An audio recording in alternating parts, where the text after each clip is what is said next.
Ako ang pinakabago na basihan ng bawat hurado, pero wag kayong magalit mga pre. Mapatagalog, Bisaya, Bicolano o Waray, wala akong tinuturing na kakampi. Kung matalo ni GL, si Raffian at si Husky, wala akong pake. Tinalo ko nga si Marshall, Vitrum at si Cripply sa loob ng isang gabi. Tas ngayon, binigyan ako ng champion. Tangina, big deal na to. Pag ganito kalaban ko, pakiramdam ko, Cripply ako. Oo, parehas tayong pinagmukhang tanga ng gagong yon, pero ikaw?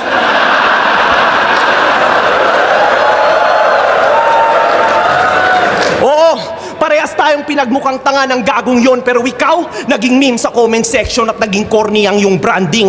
Ako, nilaglag niya sa isa buhay, pero parehas lang ang aming standing dahil nilaglag ko din siya sa isa buhay nung binawian ko sa judging.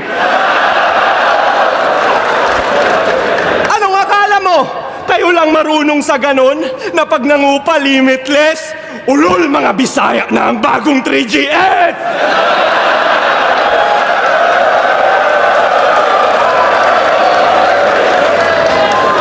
Ako, yung bagong M-site, kasi marami ang naiinis.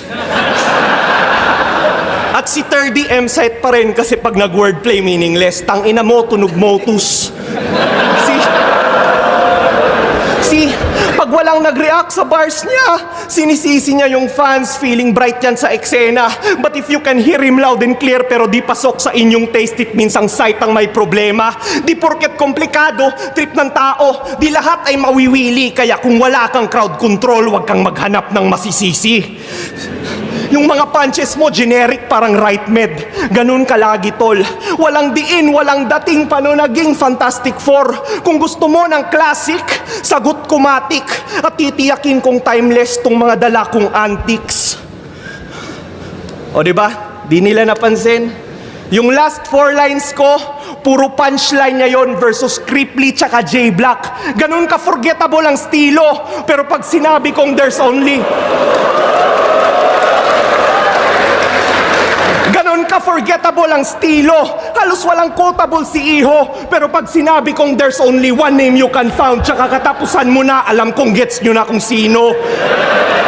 Oo, champion nga yan dito, pero iba yung papel niya, G. Pagkat ang highlights, puro bloopers. Tangina, Javel McGee. Ako'y wala ng empathy, hindi kita tatantanan. 3 beses nagkampiyon dito sa liga, ba't wala kaming naramdaman?